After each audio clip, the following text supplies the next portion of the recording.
Assalamualaikum warahmatullahi wabarakatuh. Sebelumnya, perkenalkan nama saya Fajar Panji Santoso dari kelas 5A Manajemen Malam dengan NIM 241 222 053. Saya akan mempresentasikan tugas untuk ujian akhir semester dari Pak Reski dengan mata kuliah studi kelayakan bisnis. Soal yang pertama, PT Jaya Abadi ingin memulai bisnis peternakan ayam di wilayah yang rawan banjir. Mereka melihat peluang besar dari permintaan ayam di wilayah tersebut. Tetapi mereka khawatir dengan resiko operasional dan penyakit ternak. Untuk pertanyaannya, identifikasilah resiko utama yang dihadapi oleh bisnis ini. Yang kedua, usulkan strategi mitigasi resiko untuk mengurangi dampak negatif terhadap bisnis.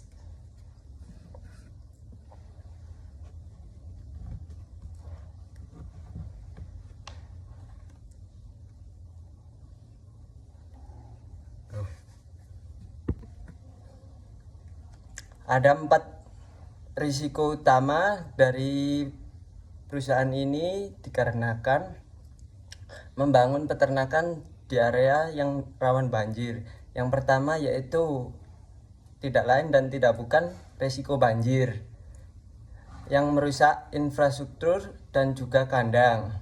Dan yang kedua, penyebaran penyakit ternak. Yang ketiga, penurunan produktivitas akibat stres lingkungan. Yang keempat, biaya operasional meningkat pasca banjir. Lalu yang ini adalah strategi mitigasi dari resiko. Yang pertama, bangun kandang yang tahan banjir di lokasi lebih tinggi atau membangun kandang dengan lebih tinggi seperti di rumah panggung. Yang kedua, gunakan sistem drainase yang baik. Ketiga, terapkan protokol biosecurity yang ketat. 4. Sediakan asuransi usaha dan stok pakan atau obat. Oke, lanjut ke soal yang kedua. Sebuah perusahaan mempertimbangkan investasi dalam proyek teknologi dengan biaya awal 500 juta rupiah. Proyeksi arus kas bersih tahunan adalah 150 juta rupiah untuk selama 5 tahun. Tingkat diskonto yang digunakan adalah 12%. Pertanyaannya, yang pertama, hitung nilai sekarang bersih atau NPV, Net Present Value. Yang kedua, jika IRR proyek adalah 14%, apakah proyek ini layak dijalankan dan apa alasannya? Oke, menuju pembahasan. Untuk menghitung NPV atau Net Present Value, diketahui arus kas tahunan atau cash flow yaitu 150 juta rupiah ditambah untuk NIM 2 digit terakhir saya yaitu 53, berarti tambah 53 juta. 150 juta tambah 53 juta sama dengan 203 juta. Untuk tingkat diskontonya yaitu 12% dengan periode 5 tahun dan investasi awal 553 juta. Lalu rumus net present value ini, NPV sama dengan sigma cash flow dibagi 1 plus R pangkat 2 dikurangi investasi awal. Hitung masing-masing NPV 203 bagi 1 dikali 1,12 pangkat 1 tambah 203 bagi 1,12 pangkat 2 dan seterusnya dikurangi 553 dengan hasil 178. Maka IRR lebih dari 14%, yaitu 178 dari 553. Proyek ini layak untuk dijalankan. Lanjut untuk soal yang ketiga.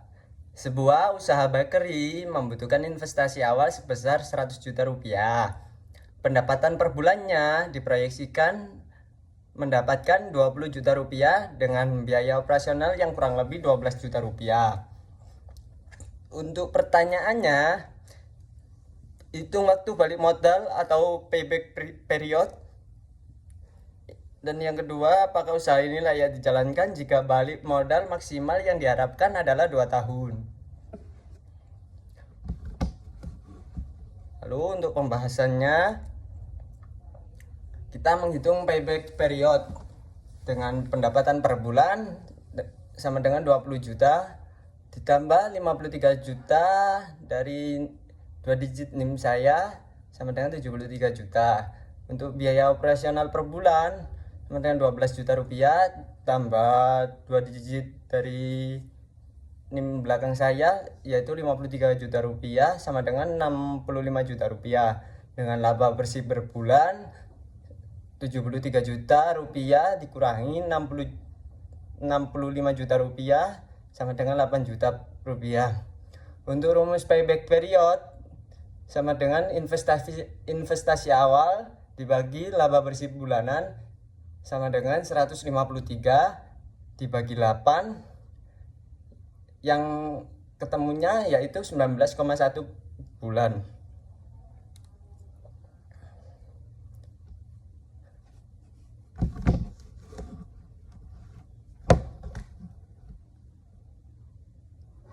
Evaluasi kelayakan investasi dalam 2 tahun.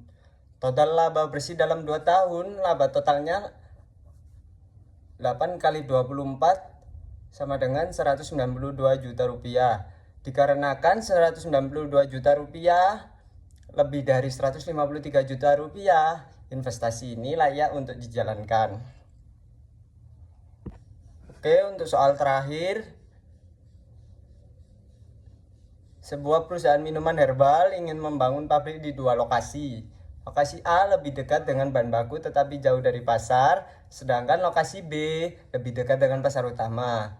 Pertanyaannya, lokasi mana yang lebih cocok untuk pabrik ini? Berikan rekomendasi berdasarkan kelebihan dan kekurangan masing-masing lokasi. Oke, mari kita menuju ke pembahasan. Ya, lokasi A dekat bahan baku, maka biaya logistik lebih rendah tetapi distribusi lebih mahal. Sedangkan lokasi B lebih dekat dengan pasar, maka biaya distribusi lebih rendah tetapi biaya bahan baku lebih mahal. Untuk rekomendasinya, lakukan analisis total biaya gabungan logistik dan distribusi. Jika target utama adalah efisiensi distribusi, pilih lokasi B. Dan jika efisiensi bahan baku lebih penting, maka pilihlah lokasi A. Faktor yang perlu dipertimbangkan yaitu biaya bahan baku dan transportasi. Yang kedua, kedekatan dengan pasar dan potensi akses ke pelanggan. Yang ketiga, infrastruktur pendukung di masing-masing lokasi. Terima kasih, sekian dari presentasi saya, Fajar Panji Santoso. Kurang lebihnya saya mohon maaf. Wassalamualaikum warahmatullahi wabarakatuh.